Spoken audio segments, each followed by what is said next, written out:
Hi there, this is Leslie. The Energy Vista podcast is looking for sponsors. If your organization aligns with what we're doing here to make experts great again and contribute to public debate on energy, geopolitics, and trade, I would love to hear from you. Your support helps me producing high-quality content distributed on YouTube, Apple Podcasts, and Spotify. A typical sponsorship involves a financial contribution and offers visibility to a high-level global audience. And now, without further ado, it's time to hear from another highly informative, expert-driven discussion.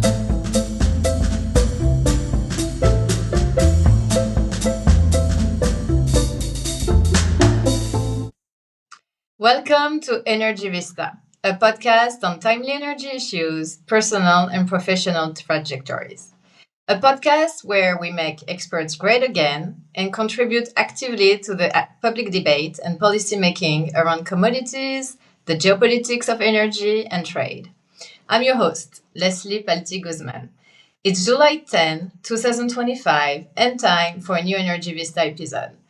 Today I'm exchanging with Dr. Benedetta Berti, Director of Policy Planning at the NATO's Office of the Secretary General.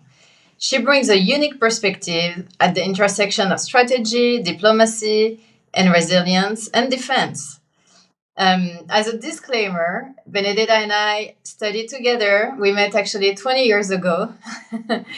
And at the dorm of the Fletcher School on the campus of Tufts University, where most international students stay at least for a year out of the 2 years, and where we build fond memories. But today we're here to discuss a much more serious topic: NATO, energy security, and infrastructure under threat. Hi, Benedetta. Hello, Leslie. Nice to see you. Good to see you. So hybrid warfare is not new. But I feel that since Russia's invasion of Ukraine, we've witnessed a real surge in attacks of those infrastructure, where we see blurring lines between military aggression and covert disruption. And one of the most alarming trends for me has been to observe that it has targeted critical energy infrastructure. Some pipeline explosion, undersea power cables cut, and even some manipulation of energy prices to destabilize societies.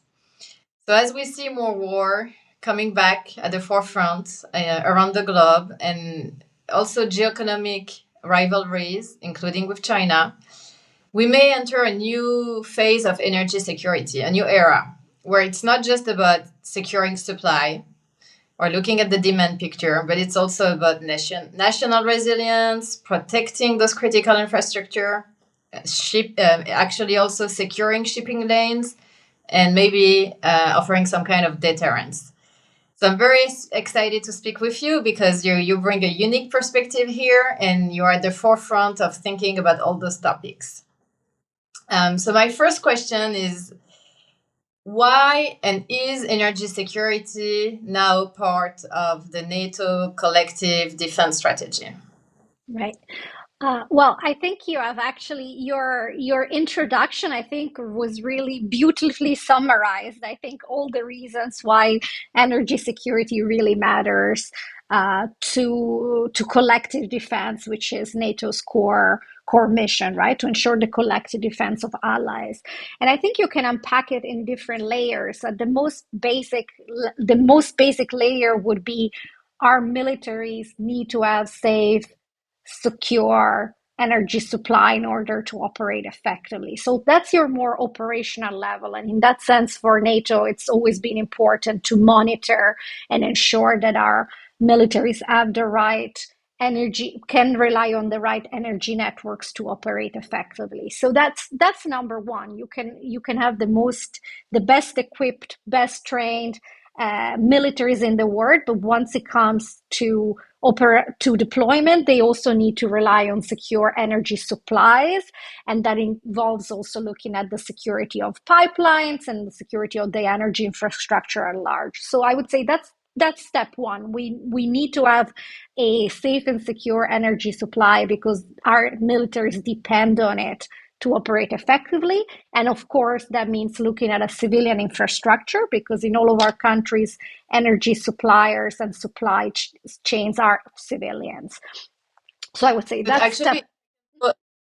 if I can follow up on this, because it's, I think, an angle that is often underestimated is in time of war, the military needs the logistics of energy also, like to be That's correct. fueled, you know, whether naval, the airplanes, the tanks. So, in that regard, is the supply chain of fuel to the NATO military? Is it how do you, would you characterize it right now? Is it vulnerable? Is it on the way to be less vulnerable? I think there's been, first of all, you're absolutely correct. And that's why when we talk about what do we need to enable our collective defense, we talk about mission critical enablers. We really talk about the resilience of our critical infrastructure at large. And particularly, it's in order for our militaries to be able to operate effectively through peacetime crisis and conflict, they need to rely on what is essentially civilian commercial operators when it comes to transport. That's just as important. Imagine your roads, your bridges, your airports, those need Mhm. to be safe and secure. Your energy infrastructure, so transport, energy, digital infrastructure, digital comms, and also civilian satellites. These are the bare minimum requirements when it comes to being able to operate effectively as a military. So that's why for NATO, we talk so much about the importance of resilience as a key enabler for collective defense. And when we talk about resilience, we're thinking about the physical infrastructure in the energy case, but also the digital. And I think for the energy sectors, energy security, you can look at the whole spectrum, right? From the physical infrastructure, from those pipelines, from those undersea cables, through the digital technology that is utilized to operate our energy infrastructure, energy grids. And as you rightly pointed out, there are vulnerabilities. We those are not new, but I think in recent years there's been an increased effort to clearly map those vulnerabilities, identify them, and mitigate those vulnerabilities. So that's something that is NATO is actively doing, and individual NATO allies are actively doing, because I think we are learning just from Russia's war. If we look at Russia's war against Ukraine, you can see how deliberately targeting civilian infrastructure, including energy infrastructure, has been used as a key tactic of warfare. And that's also and that has multiple purposes, right? It inflicts military damage, but it also inflicts pain on the civilian population, and it also undermines the economic functioning of the country, so its viability. So we can see why protecting critical infrastructure, including energy, is so crucial, especially in a time, and you mentioned this in your introduction, of strategic competition, where we see that actually we're being targeted more and more in the non-kinetic, right? Through sabotage, through below the threshold of armed conflict attacks. So yeah, I So, would say. so with what you just mentioned, is there a point now where NATO says, okay, this event is actually an act of war? Like, let's say, I'm making it up, obviously, but let's say tomorrow there is an attack on the Norway pipeline that supplies Europe. One of Norway right now is the largest natural gas supplier to the European Union. And so let's say there is an attack on this pipeline. Does it constitute an act of war? Well, I get that question a lot because it's a really important one. And essentially, there is no yes or no answer, I'm afraid, bottom line up front. But if you look at the draft, those who wrote the North Atlantic Treaty in 1949, they were very smart, in my opinion, because the way they wrote Article 5 essentially talks about the need for countries to work together, shoulder to shoulder, to respond to armed attack.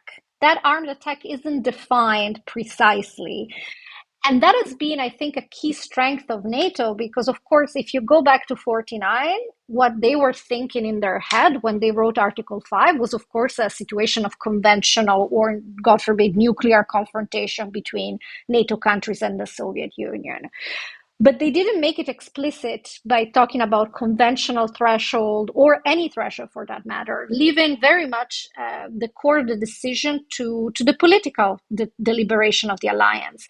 And in fact, if you think about it, the only time that Article 5 has been invoked in the past 76 years was after 9/11 in response to a terrorist attack, which certainly was not in the imagination of the drafters, right?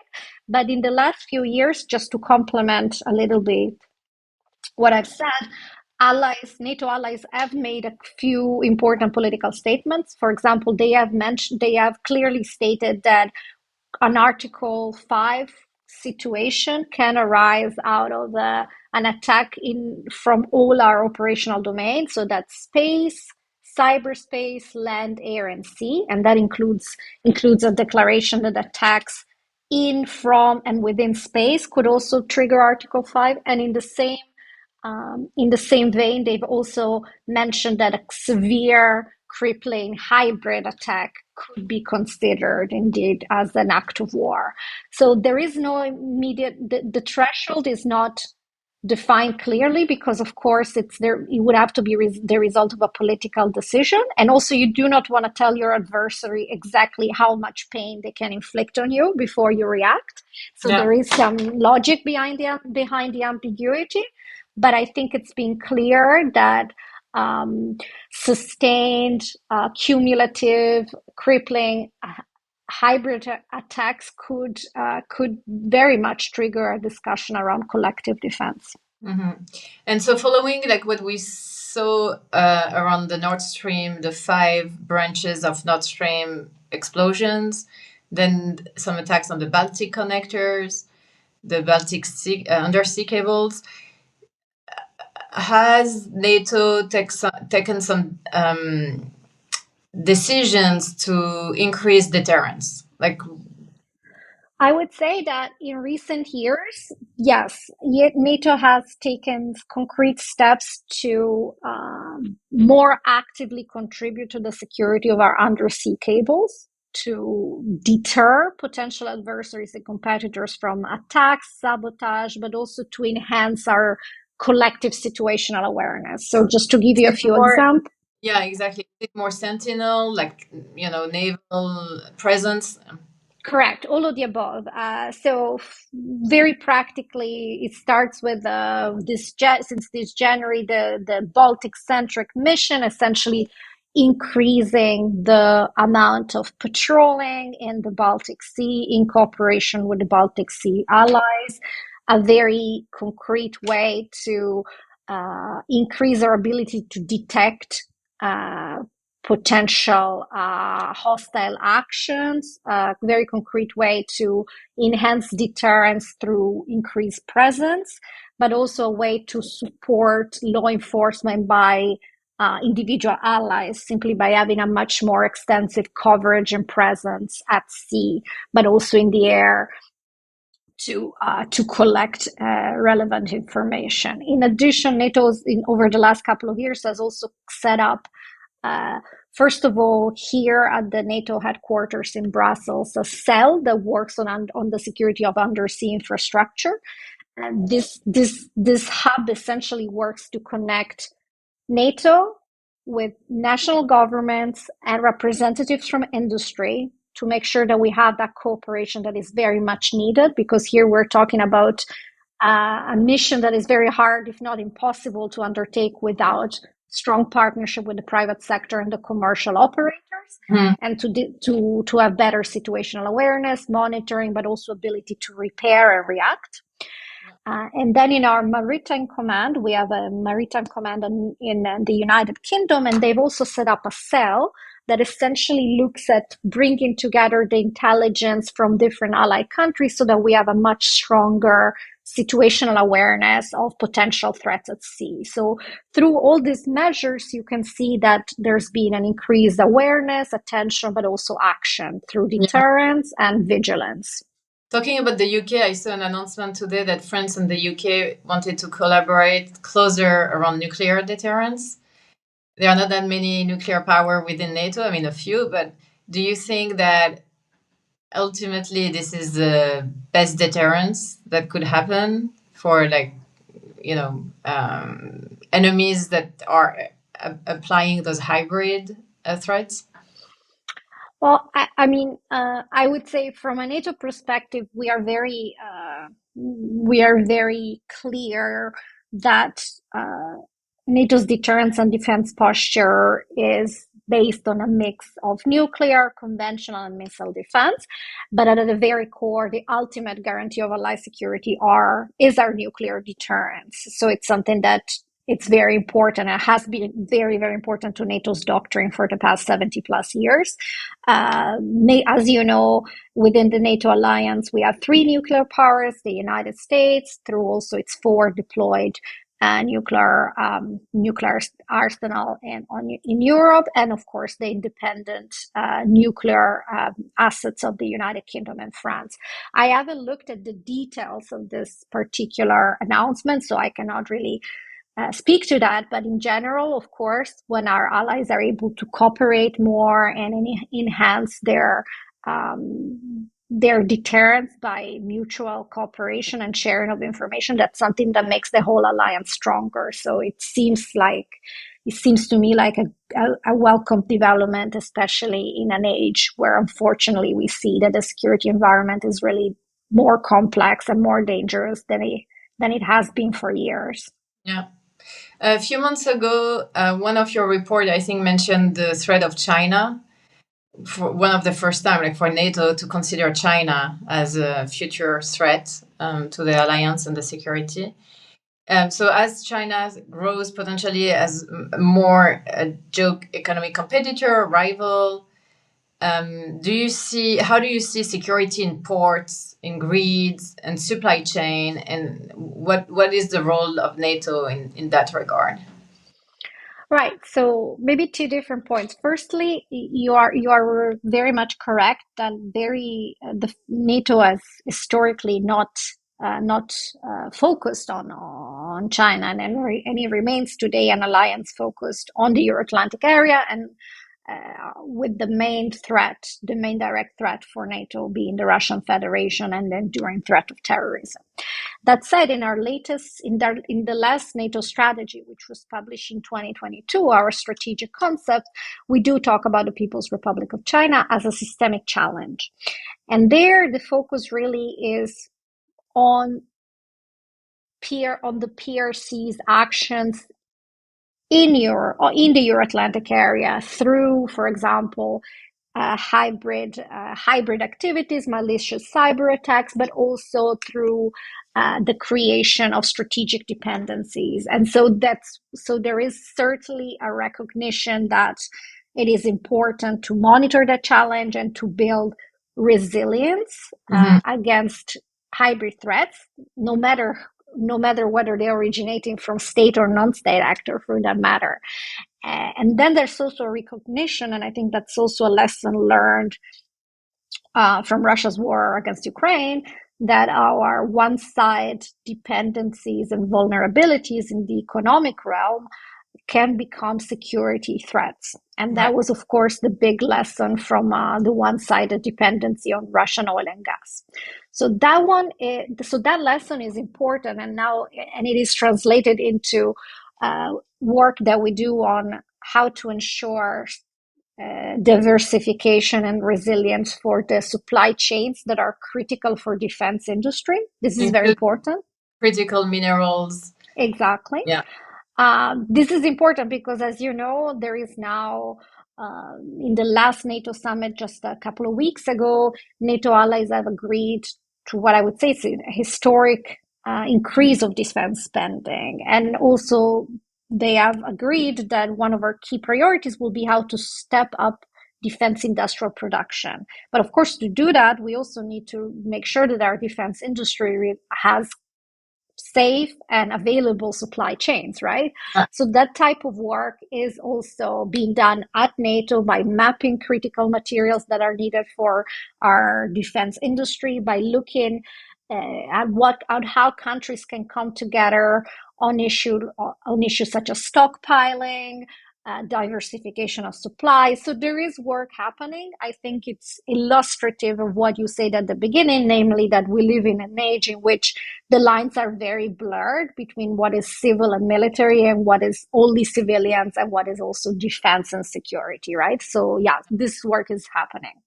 No, no, very interesting. And me being based in the US, I see that the US government this year is really um, basically waking up to this threat. And we've seen many executive orders from the Trump administration, but also some move to secure the supply chain, and including in the shipping industry, where realizing that for many years the US actually lost all kind of leadership in building and owning ships, which at the end of the day, if you don't control the vessel, you don't control whatever the good is on the vessel.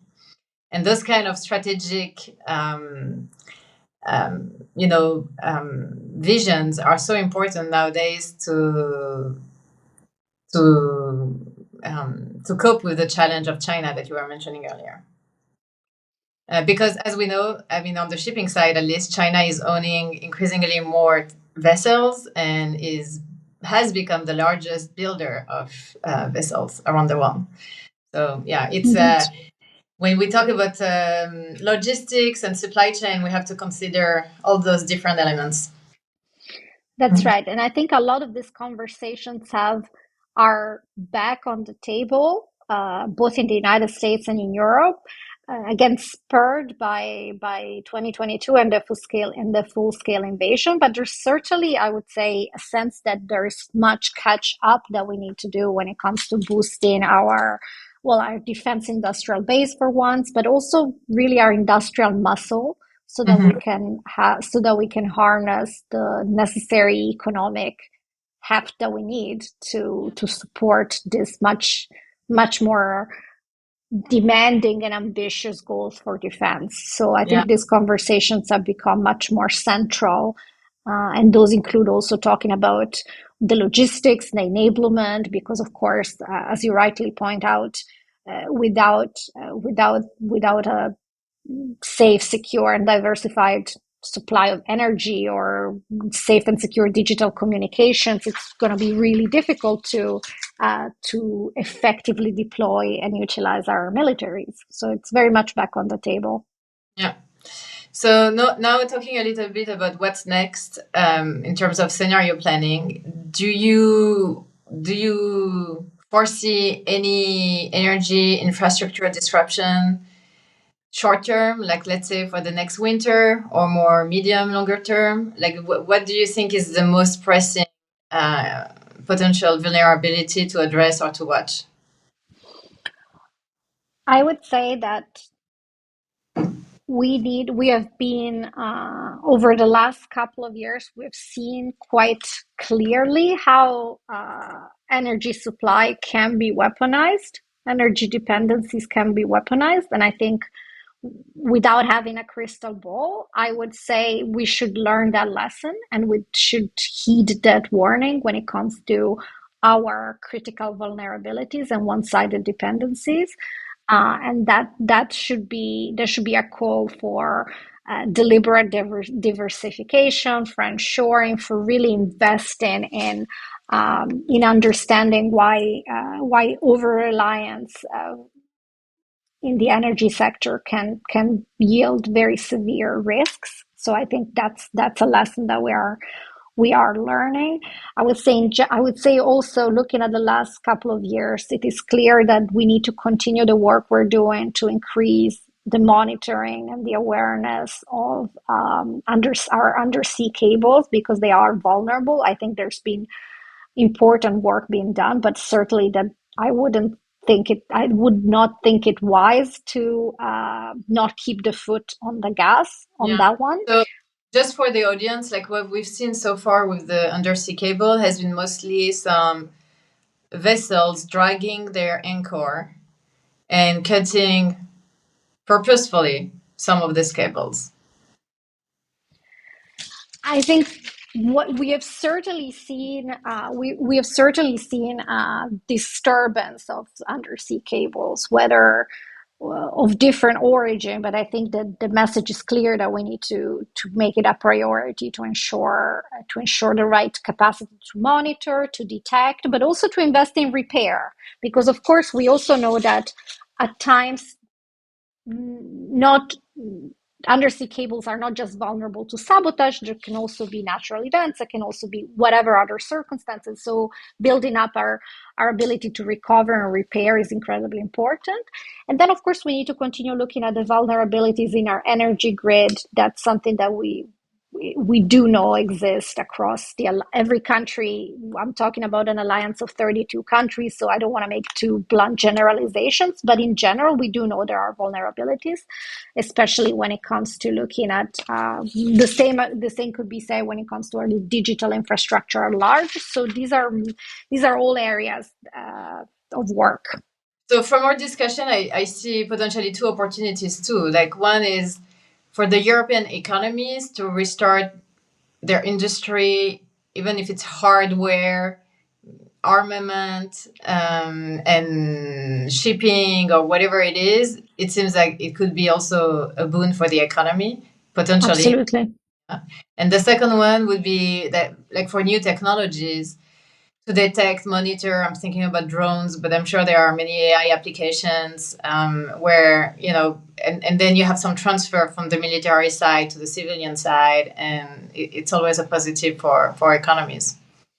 I couldn't agree more. I think we need to really make that point clear, because when we talk about increasing competitiveness, when we talk about generating new jobs, investing in innovation, I mean, historically, we know that investment in defense has also yielded very high returns in terms of productivity, job creation, competitiveness, in innovation potential. So I think it's very important we make that case and we show that there is a lot of potential benefits for our economies and our societies as we strengthen our defense industrial muscle, because there's a lot of positive ripple trickle down effects for the industrial sector at large.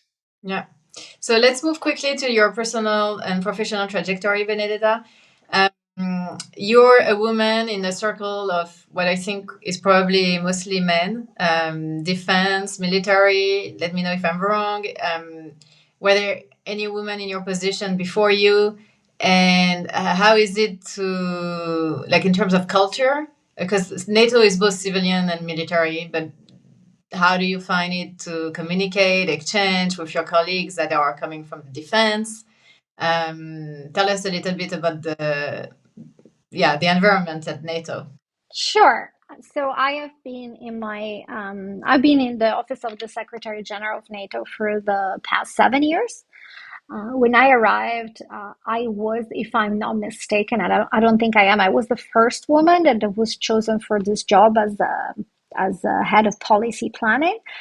Um, and that was and I did come to an organization where especially when it comes to the leadership, of course, I would say there is a there are mostly the women to men ratio is not always 50-50, let's put it that way. But I would say I didn't find a difficult culture to operate in. Of course, I had to learn, navigate the different languages, working with the militaries, but also working with colleagues from 32 different countries means you need to really learn a thing or two about intercultural communication.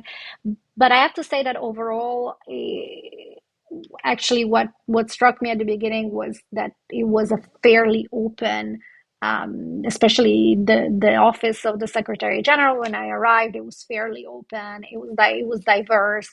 I was the first woman in my position, but I was by no means the only woman in the cabinet. And so overall, I would say that, of course, There's always room for improvement, and in fact, in NATO, in the last few years, there's been a significant change when it comes to really having the best talent available, and that means hiring from all our society, not just half of it. So there's been good progress, but at the same time, I did find an organization that really had a high level of representativeness from those who came from the military, from those who came from maybe the commercial sector, from also in terms of gender, age. So I found it to be a quite interesting environment to work in. Yeah, great. Well, Fletcher was a very international school, so Indeed, you're that prepared us a little concerning. bit. Yes. Great. Well, it was a pleasure to exchange. Thank you very much for making the time, and we'll be in touch. Thank you. Pleasure to chat. Pleasure. This episode was recorded on July 10, 2025. This is Leslie Palti-Guzman saying good day and good luck.